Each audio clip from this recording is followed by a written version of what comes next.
it does not say that the fuel control switches were physically moved from the run to cutoff. It just says that it transitioned from run to cutoff. So, and plus the report also mentions that in the wreckage, the fuel control switches were found to be in the run position. কেন্দ্রীয় সরকার আনুষ্ঠানিকভাবে কিছু জানানোর আগেই ফাঁস হয়ে গেছে বিমান দুর্ঘটনার প্রাথমিক তদন্তের রিপোর্ট। এক কথায় ব্লকবাস্টার রিপোর্ট। মৃত দুই পাইলটের ভুলেই কি সেদিন বিভৎস বিমান দুর্ঘটনার জেরে বেঘোরে মারা যান 260 জন জলজ্যান্ত মানুষ? কারণ এই তদন্ত রিপোর্টে ভয়াবহ বিমান দুর্ঘটনার পিছনে পাইলটের ভূমিকাই কাঠগড়ায় উঠেছে। এই নিয়ে ভারতের পাইলট অ্যাসোসিয়েশন তীব্র প্রতিবাদ জানিয়ে পাল্টা বিবৃতি জারি করেছে। পাশাপাশি আমেরিকার উড়ান নিয়ন্ত্রক সংস্থা এবং ওই অভিশপ্ত ড্রিমলাইনার বিমানের নির্মাতা সংস্থা বোয়িংও পাল্টা বিবৃতি দিয়েছে। গত 12 জুন কি হয়েছিল, কি ফাঁস হয়েছে প্রাথমিক তদন্ত রিপোর্টে, আজ আপনাদের সবটা জানাবো। নমস্কার, আমি মধুরিমা ভৌমিক আর দৈনিক সংবাদ অনলাইনে আপনারা দেখছেন সত্যি আসলে বেদনাদায়ক। দুর্ঘটনার পর দুঃসহ একটি ভিডিও দাবানলের মতন ভাইরাল হয়েছিল। তাতে আমরা সকলে দেখেছিলাম আহমেদাবাদের সর্দার প্যাটেল আন্তর্জাতিক বিমানবন্দর থেকে ওড়ার কিছুক্ষণের মধ্যে এয়ার ইন্ডিয়ার ব্রিটেনগামী বোয়িং ড্রিমলাইনার বিমানটি উপরে ওঠার বদলে হঠাৎ নামতে শুরু করলো। তারপর নামতে নামতে চোখের পলকে শটান বাড়ির ছাদে ভেঙে পড়লো। বিভৎস বিস্ফোরণ, বিকট কালো ধোঁয়ায় ঢেকে গেল গোটা আকাশ। অন্তত 260 জনের মৃত্যু। 12 জুনের সেই মর্মান্তিক দৃশ্য এখনো কারোর মাথার থেকে মুছে যায়নি। এই অবস্থায় ওই বিমান দুর্ঘটনার প্রাথমিক তদন্তের যে রিপোর্ট সামনে এসেছে তা আরো মারাত্মক, মাথা ঘুরিয়ে দেওয়ার মতন। ককপিট ভয়েস রেকর্ডার এবং ডেটা বিশ্লেষণ থেকে তদন্তকারী আধিকারিকেরা দাবি করেছেন জরুরি সময় পাইলটরা জ্বালানি বন্ধ করে দিয়েছিলেন, যা দুর্ঘটনার কারণ হতে পারে। সব মিলে এই তদন্তের রিপোর্টে সদুত্তর দূরের কথা, উল্টে শিহরণ জাগানো একাধিক প্রশ্নের জন্ম দিয়েছে। ভেঙে পড়া বিমান থেকে ব্ল্যাক বক্স, সেখানে ককপিট ভয়েস রেকর্ডারে সেদিনের সেই অভিশপ্ত বিমানে ককপিটে বসে থাকা দুই পাইলটের মধ্যে সামান্য কিছু সংলাপ শোনা গেছে। তা থেকে তদন্তকারীদের মনে হয়েছে বিমানের ট্যাঙ্ক থেকে বিমানের ইঞ্জিনে জ্বালানি তেল আসার সুইচটা চালু থাকার বদলে কাট অফ, মানে বন্ধ হয়ে গেছিল। কি ভয়ঙ্কর বিষয়! ট্যাঙ্ক থেকে ইঞ্জিনে তেল আসার চালু সুইচকে কাট অফ করেছিল, নাকি টেক অফের তীব্র ঝাঁকুনির সময় আপনা আপনি চালু সুইচ কাট অফ মোডে চলে গেছিল, নাকি এর পেছনে কোনো বড় অন্তর্ঘাত, বড় কোনো ষড়যন্ত্র রয়েছে? এত গুরুত্বপূর্ণ সফিস্টিকেটেড সুইচ আপনা থেকে কি করে বন্ধ হতে পারে, কি করে তা সম্ভব হলো? এই বিষয়ে ক্যাপ্টেন মোহন রঙ্গনাথ, জন ল্যান্স, ক্যাপ্টেন কবির মালিক প্রমুখ উড়ান বিশেষজ্ঞরা যা জানিয়েছেন তা আরো আরো আরো গুরুতর প্রশ্নের জন্ম দিয়েছে। তবে কেন্দ্রীয় অসামরিক বিমান পরিবহন মন্ত্রী কিঞ্জারাপু রামমোহন নাইডু এই প্রাথমিক রিপোর্টের ভিত্তিতে কোনো সিদ্ধান্তে না পৌঁছানোর কথা স্পষ্ট জানিয়ে দিয়েছেন। No, nothing like that. I don't think we should jump into any conclusions on this. I truly believe we have the most wonderful workforce in terms of pilots and the crew in the whole world. The pilots and the crew in this country are putting into the aviation. They are the backbone of this civil aviation. Let us wait for the final report. তিনি বলেন, আমার বিশ্বাস আমাদের বিমান চালক এবং বিমান কর্মীরা সারা বিশ্বের মধ্যে সবচেয়ে ভালো, এই ক্ষেত্রে কারিগরি বিষয় জড়িত। ওই রিপোর্ট নিয়ে এত আগে মন্তব্য করা যায় না।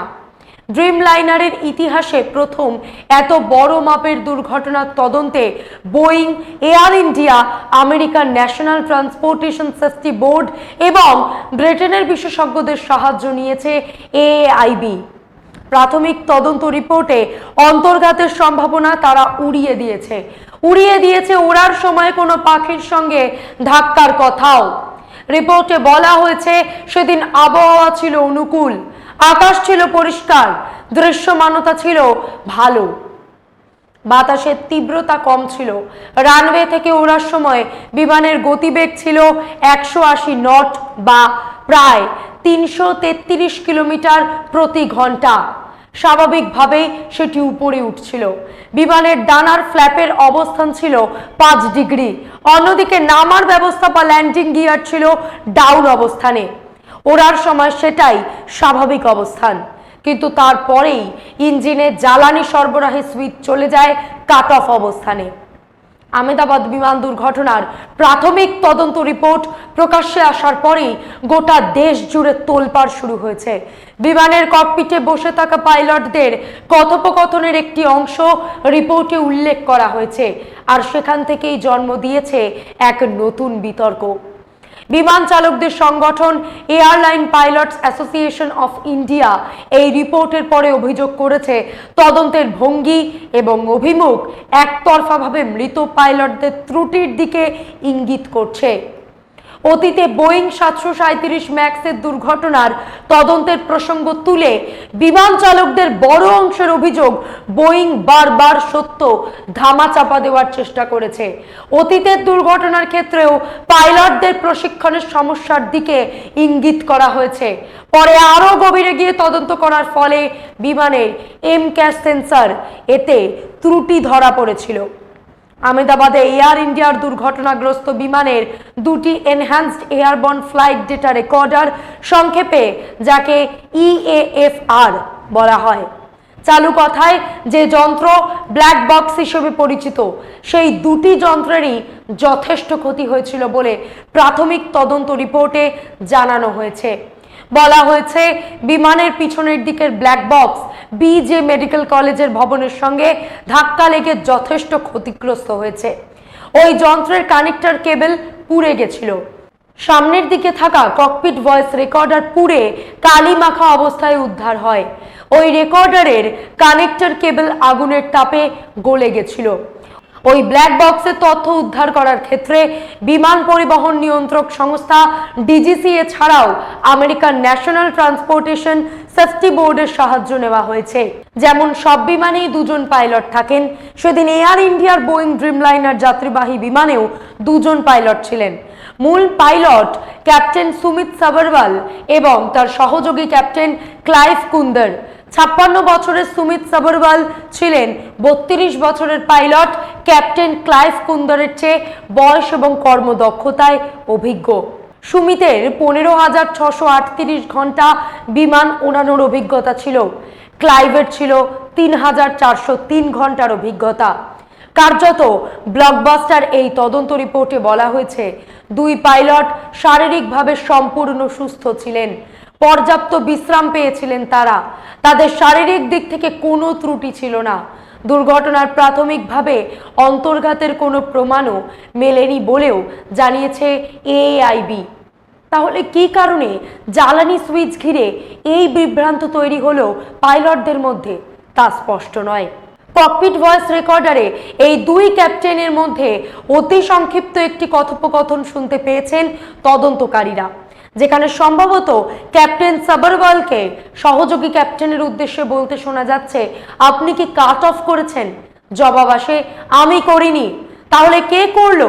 কারা করলো? কেন করলো? এটা কি কোনো বিরাট ষড়যন্ত্র? এর পেছনে কি সন্ত্রাসবাদীদের হাত রয়েছে, কিংবা কোনো আন্তর্জাতিক কুখ্যাত হ্যাকার গ্যাং? তারা কি দূর থেকে স্যাটেলাইটের সাহায্যে ককপিটের সব তথ্য চুরি করে নিয়েছিল? কিছুক্ষণের জন্য কালো করে দিয়েছিল ড্যাশবোর্ডের কম্পিউটার স্ক্রিন? 15 পাতার প্রাথমিক তদন্ত রিপোর্টে সেদিন ককপিটে থাকা দুই পাইলটের কথোপকথনের এই অংশ ঘিরেই বিতর্ক সৃষ্টি হয়েছে। কিভাবে বন্ধ হয়ে গিয়েছিল বিমানের জ্বালানি সুইচ, তার কোনো উত্তর এখনো জানা যায়নি। তবে এই তদন্ত রিপোর্ট নিয়ে কড়া বিবৃতি দিয়েছে বিমান চালকদের সংগঠন airline pilots association of India. তাদের দাবি, তদন্তের সুর আর অভিমুখ পাইলটদের ত্রুটির দিকে ইঙ্গিত করছে। ট্যাঙ্ক থেকে ইঞ্জিনে আসা জ্বালানি সুইচ প্রযুক্তিগতভাবে এতটাই উন্নত যে টেক অফের ঝাঁকুনি, এমনকি সামান্য কারোর হাত লেগে আলো পাখার সুইচের মতো অন থেকে অফ হয়ে যায় না।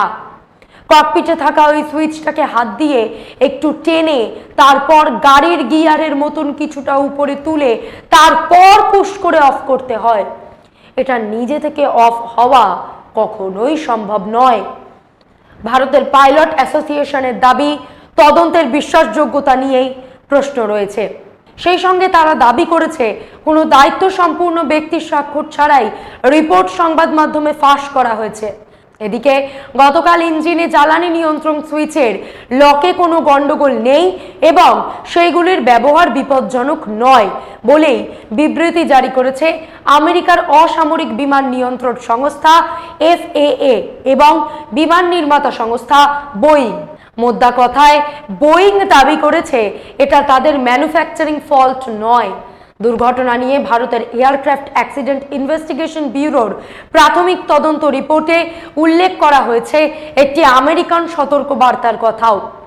রিপোর্টে বলা হয়েছে 2018 সালের ডিসেম্বরে বোয়িং 737 বিমানের ফুয়েল সুইচ নিয়ে একটি বিশেষ বার্তা, পরিভাষায় যাকে বলা হয় স্পেশাল এয়ারওয়ার্দিনেস বুলেটিন, সেটা প্রকাশ করে আমেরিকার উড়ান নিয়ন্ত্রক সংস্থা FAA জানায় কিছু বোয়িং 737 বিমানে ফুয়েল কন্ট্রোল সুইচে বন্ধের ব্যবস্থা আরও বিশদে বললে লকিং ফিচার বিচ্ছিন্নভাবে বসানো রয়েছে, কিন্তু তা থেকে কি ঘটতে পারে সেটা স্পষ্ট হয়নি।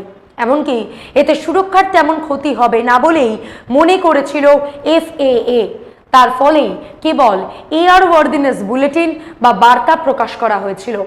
এয়ারওয়ার্দি ডিরেক্টিভ বা নির্দেশ জারি করে ওই সুইচের পরিদর্শন বাধ্যতামূলক করা হয়নি।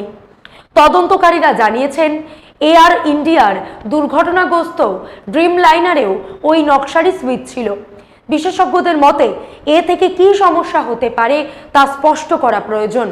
তাদের প্রশ্ন, লকিং ফিচার বিচ্ছিন্ন থাকলে কি ওই সুইচ নিজে থেকে ফ্লিপ অবস্থানে চলে গিয়ে ইঞ্জিন বন্ধ করে দিতে পারে? বিমান চালকদের নাড়াচাড়া ছাড়াই বিমানের বৈদ্যুতিক নিয়ন্ত্রণ ইউনিট মানে ইলেকট্রনিক কন্ট্রোল ইউনিটের সমস্যার ফলে সুইচের অবস্থান বদলে যেতে পারে। অন্যদিকে বাণিজ্যিক বিমানের প্রাক্তন পাইলট তথা ইউটিউবার গৌরব তানেজা ওরফে ফ্লাইং বিস্টো 15 পাতার ওই রিপোর্ট নিয়ে প্রশ্ন তুলেছেন। এক্সে তিনি লিখেছেন, এটাই হওয়ার ছিল। মৃত পাইলটদের দিকে দায় চাপানো হচ্ছে, কারণ তারা আর ফিরে এসে নিজেদের হয়ে সাফাই দিতে পারবেন না। সব মিলিয়ে যেন এক দৈত্যাকার প্রশ্ন চিহ্ন। তাহলে কি সেদিন পাইলটের দ্বারা ইচ্ছাকৃতভাবে করা হয়েছিল, নাকি অটো সিস্টেমের কারণে, নাকি কোনো কিল সুইচ বা স্যাবোটাজ হয়েছিল? সন্দেহটা আরও ঘনীভূত হচ্ছে, কারণ AAIB এর প্রাথমিক রিপোর্ট সরকারের কাছে হস্তান্তর করা হয়েছে। এখনো সরকার আনুষ্ঠানিকভাবে এই রিপোর্ট প্রকাশ করেনি, কিন্তু তার আগেই সংবাদ মাধ্যমের কাছে কি করে ফাঁস হলো এমন গুরুত্বপূর্ণ রিপোর্ট? ইউটিউবার দীপক কুমারকে একান্ত সাক্ষাৎকারে উড়ান বিশেষজ্ঞ ক্যাপ্টেন কবির মল্লিক বলেছেন, ইঞ্জিনে জ্বালানি পৌঁছচ্ছে কিনা তা ককপিটের ওই জ্বালানি সুইচের উপরেই নির্ভর করে। সাধারণত বিমানবন্দরে বিমান অবতরণের পর এই সুইচ বন্ধ করে দেওয়া হয়। এছাড়া কোনো আপৎকালীন পরিস্থিতিতে পাইলটেরা সুইচ বন্ধ করেন। ইঞ্জিনে আগুন লাগলে এই সুইচ ব্যবহার করা হয়। তেমন কোনো পরিস্থিতি তৈরি হয়েছিল কিনা প্রাথমিক রিপোর্টে তার কোনো উল্লেখ নেই। বিমানটি যেখানে ভেঙে পড়েছিল সেই দুর্ঘটনাস্থল থেকে যখন জ্বালানির দুটি সুইচ উদ্ধার করা হয় তখন নাকি তা চালু অবস্থাতেই ছিল। তাহলে কি তদন্তের সময় মৃত পাইলটদের ঘাড়ে দায় চাপানোর উদ্দেশ্যে চালু সুইচের ভালভ বন্ধ মোডে করে দেওয়া হয়েছিল?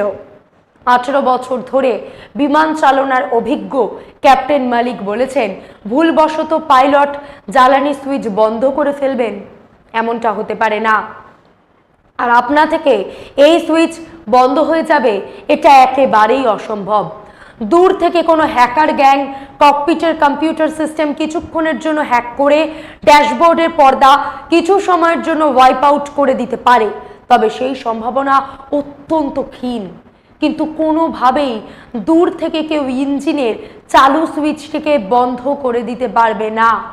অন্যদিকে ব্রিটিশ সংবাদ সংস্থা রাইটার্সকে বিমান বিশেষজ্ঞ জন নান্স জানান 1 সেকেন্ডের ব্যবধানে দুটি সুইচ বন্ধ হয়েছে, একটি বন্ধ করে অন্যটি বন্ধ করতে যেতে আরো বেশি সময় লাগার কথা। কোনো পাইলট সুস্থ স্বাভাবিক অবস্থায় এটা করবেন না, বিশেষত যখন বিমানটি উড়তে শুরু করেছে। সবশেষে জরুরি প্রশ্ন, এটা কি কোনো গূঢ় কারণ? ধামাচাপা দিতে মৃত পাইলটদের ঘাড়ে দায় চাপানোর চেষ্টা? তদন্তকারীরা জানিয়েছেন অভিশপ্ত ওই উড়ানের সব কর্মী ব্রেথালাইজার পরীক্ষায় উত্তীর্ণ হয়েছিলেন। মুম্বাই থেকে বিমান চালকেরা আগের দিন আহমেদাবাদে পৌঁছেছিলেন, ফলে তারা বিশ্রামও করেছিলেন। ক্যাপ্টেন মালিক বলেছেন, বিমান নির্দিষ্ট উচ্চতায় না ওঠা পর্যন্ত বিশেষ পরিস্থিতি ছাড়া কখনোই ওই সুইচে হাত দেন না পাইলটেরা। সেই ক্ষেত্রে 32 সেকেন্ড উড়ানের মধ্যে দুটি সুইচ একযোগে কিভাবে পরপর কেউ বন্ধ করতে পারেন, সেটাই অমূল্য প্রশ্ন। আজ এই পর্যন্তই। এমন আরও বিষয় জানতে অবশ্যই সাবস্ক্রাইব করুন, লাইক কমেন্টে শেয়ার করুন। দেখতে থাকুন দৈনিক সংবাদ, শুধু না আমি যথেষ্ট।